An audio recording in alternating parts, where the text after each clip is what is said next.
What's up guys, this is Jeremy and I'm back out here in the desert to show you our latest car, this 2021 Kawasaki KRX1000 ES. Now the KRX hasn't changed much since the last model year, but the ES that we've got right here represents the latest greatest technology that Kawasaki's offered in the KRX lineup. The ES stands for electronic suspension, and that's really the big thing going on with this model. Now the KRX is a great car out of the box, from the base model, special edition, etc., on up to the ES. But this electronic suspension package featuring the Fox 2.5 Podium live valve internal bypass shock package is absolutely phenomenal. I have so many good things to say about that, but we'll get to that later. So basically, on top of the suspension package with the ES, you're getting 15-inch beadlock wheels, you're getting 31-inch Maxxis Carnivores, you're getting a sport front bumper, you're getting the KRQ roof, and you're getting some other things along with this really nice 7-inch full color TFT display. The cab and everything going on inside the car is very user-friendly, and as Kawasaki's mentioned in their own marketing materials, they worked really hard to keep this car as simple as possible. Usually if you do that, it's gonna work longer, it's gonna work better, and it's probably, you know, gonna stand the test of time when it comes to technology and things like that moving forward. If you got something simple that works as it should, and it's the right things, and no fluff and frills above and beyond that, then you've got a machine that you can be pretty happy with. And so far with our experience with this car, that definitely rings true. So before we get too much further, let's jump on into some of the finer details of this KRX1000 and show you what it's all about.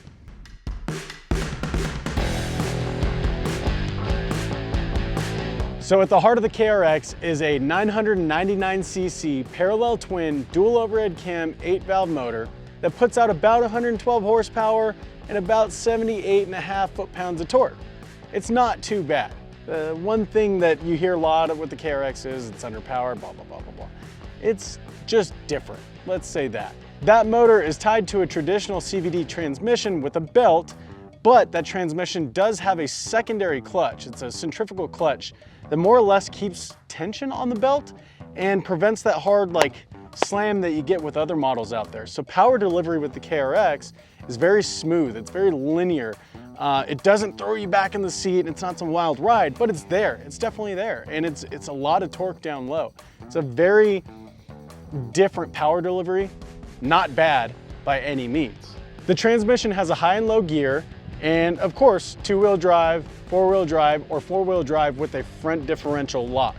So those are your 3 drive modes. But on top of that, you also get what I believe to be an electronically controlled low and full power option. You can select that up on the dash, but that comes really in handy in more of your technical, rocky, or terrain with a lot of roots or bumps or anything in it. It keeps you from bouncing off the throttle and really making for a herky-jerky ride for everyone in the car. Kind of brings that power in nice and smooth. So you can navigate rougher, rockier, more technical sections and not beat the crap out of you and everyone else in the car. So that's a really cool feature that we're pumped on with the KRX. And again, not the most power by any means out of the box, but with some goodies from UTVSource.com, we're sure you could probably bump those numbers up and make this a lot of fun. So let's move on to the next one.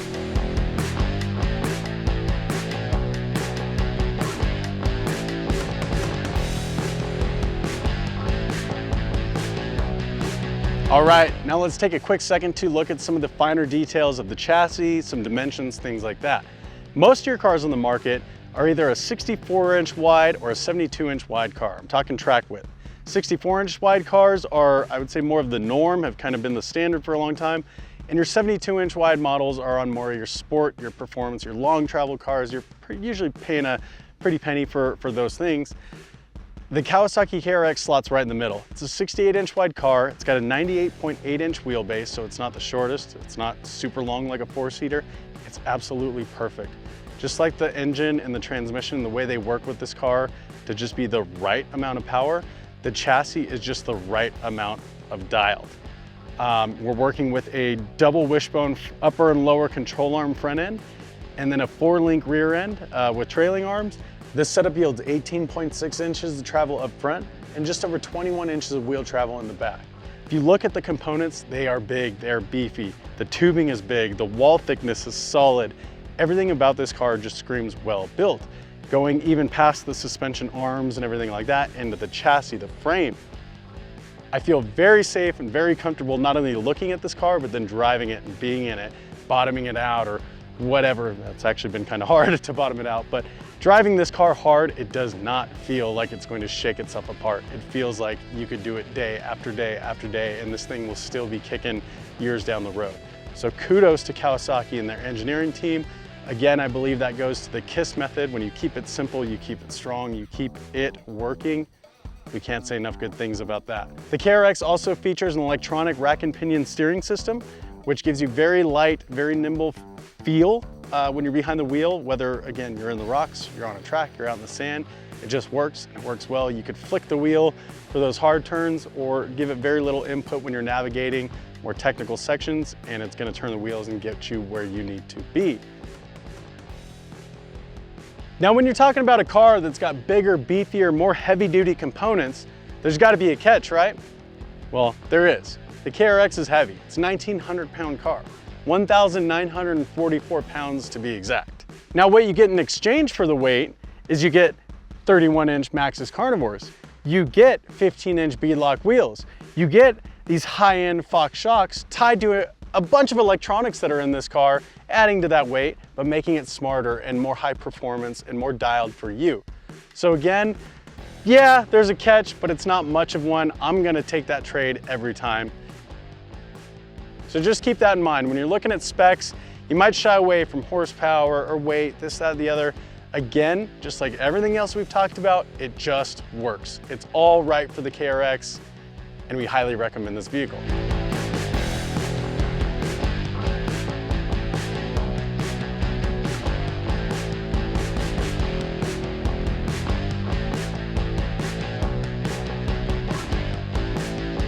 All right, let's jump inside this thing and see how it all comes together inside the KRX.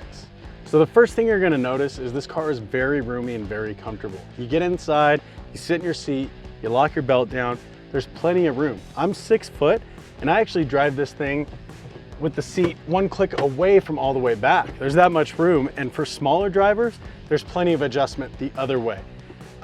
So outside of seats and comfort and being able to find a place that's happy to drive this car is also very practical. You've got this upper glove box that's weatherproof for your phones, keys, etc., stuff like that. You've got a larger glove box down here for bigger items and things you might want to carry and not have fall out of the car. You've got this really cool cubby that would be great for like a rugged radio system or any other goodies you might want to put in there once you get them from UTVSource.com. And then you've got all sorts of different, you've got cup holders here, you've got 2 cup holders back here, you've got cup holders in the doors. The car is very practical. You got plenty of space to put things, backpacks, bags, accessories, anything behind the seats. And then you've also got 350 pounds of carrying capacity in the bed and plenty of room to do things back there as well. So diving a little bit deeper than just ergonomics and comfortability and practicality with glove boxes and cup holders and all that good stuff, let's talk about something that truly makes the KRX ES model a little bit unique and different and special. And that is the 7-inch TFT full color high resolution display that is more or less the brain of the car. Now this display shows you all the basic stuff, your speedo, your tach, your gear indicator, your drive mode, your fuel, all that good stuff. One of the coolest things that this car comes with is a CVT belt temp indicator. And so far at the track and out here in the desert, we've been watching this thing and we haven't got it hot yet. That goes again to that secondary clutch, that centrifugal clutch, and all the science behind that. We've talked about that elsewhere, but again, you can kind of see all that stuff. All of it's at your fingertips. There's customizable menus. You can kind of get the right look and layout for your driving style and what you want to see when you glance down at this. It's also the control interface for the Kawasaki electronically controlled suspension system, the KECS system, K-E-C-S, that's tied to those Fox Live Valve 2.5 internal bypass shocks on the front and rear. Now, let's navigate here, return. Let's go down to the suspension monitor. Boom, we're in the suspension monitor page of the display here, and we can see what's going on. Whether we're in soft, the shocks go down to 2 out of 10, normal, They bump up to 5 out of 10, middle of the road damping. And then boom, you go to full firm and you're at an 8 out of 10. I don't know if there's adjustment within that. I haven't found it yet so far, but it is a neat screen that reminds you just how firm or soft your shocks are and kind of shows you more or less what's going on at each corner of the car. Now, getting out of that menu, let's return, go down, vehicle information. There you go. You can see all sorts of good stuff. Your odometer, average speed, your trip A, trip B. You can reset those, obviously. You get an hour meter, water temp gauge, CVT temp, battery voltage, all sorts of good stuff. And again, there's even more metrics that you could see on top of that. So this is what's really cool here, is not only giving you the basic info, but tying in and then showing you what the ES functionality, the electronic suspension, is doing with the car and how that's affecting everything. This system is very cool. You can see it at day, at night. It's very bright, very clear, high contrast, high resolution. Navigating it takes a little bit, to be honest. It takes a couple minutes to get used to. But once you are used to it, it's very easy to use and very simple. Again, Kawasaki with the KISS mentality. So taking a quick step out of the display and going back to kind of more of the physical, switches and how the car works on the inside, you'll see here you've got the center console, and the switches are obviously you've got your 2-wheel drive, 4-wheel drive selector. Let's go back to 2, and then the 4-wheel drive with the front diff lock that you can choose from. You've got the KEX mode knob to go from soft, normal to firm. You've got your 2 buttons here to kind of navigate your menus and do all that. But then you've got this one switch.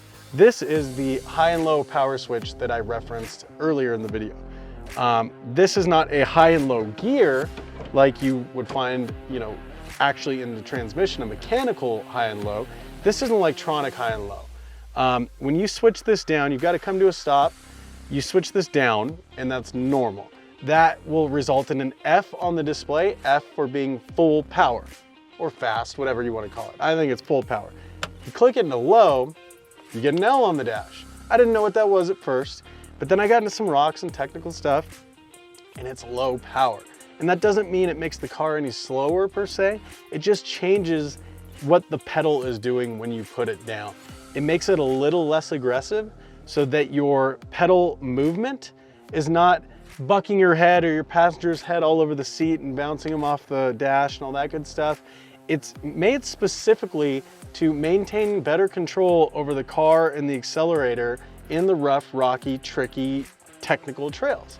Being able to just kind of work your way into it and have the car not beat itself up or you up.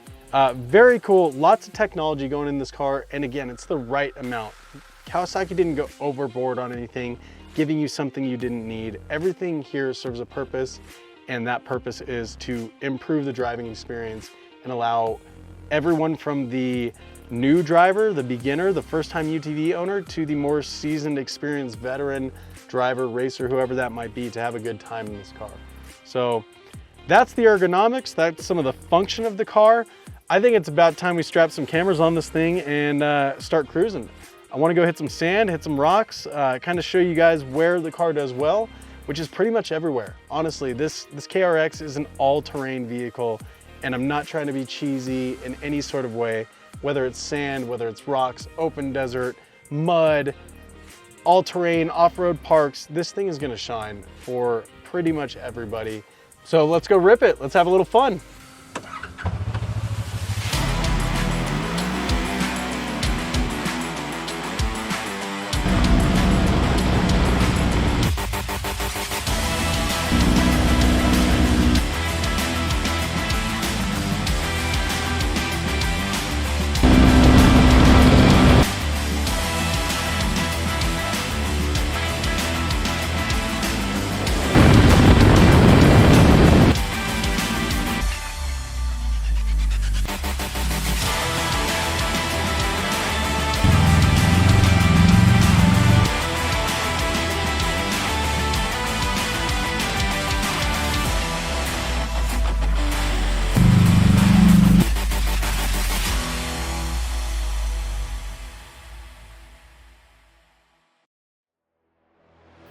All right, well, that wraps up our day out here in the SoCal desert with the 2021 Kawasaki KRX1000 ES.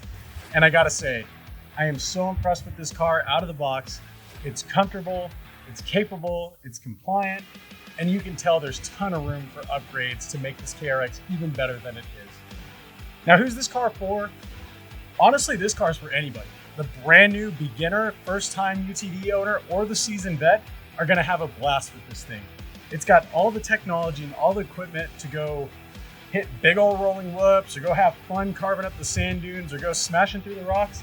And it's forgiving enough with that same equipment to handle the mistakes of some, new UTV owners when you might bump a ledge or something like that, get a little crazy. This car is going to handle it. It's built tough. It's got all the right equipment. I use the heck out of the skid plates on the bottom. It's comfortable. The seats are nice. Everything's nice. The Kawasaki KEX system, the Kawasaki electronic controlled suspension system paired with the Fox 2.5 live valve internal bypass shocks is phenomenal. Soft out when you're cruising, just hanging out, normal pretty much everywhere, and then firm when you're really putting the pedal down and having fun with this car. That's about it. Again, Kawasaki kept it simple, and you can tell. Simple works. Why mess with something if it's not broken or if it works as it should? And that is pretty much the motto of this car.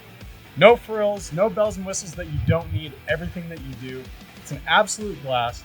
People say it's slow, people say it needs this. It's got 112 horse. It's got 78 foot-pounds of torque. It's enough.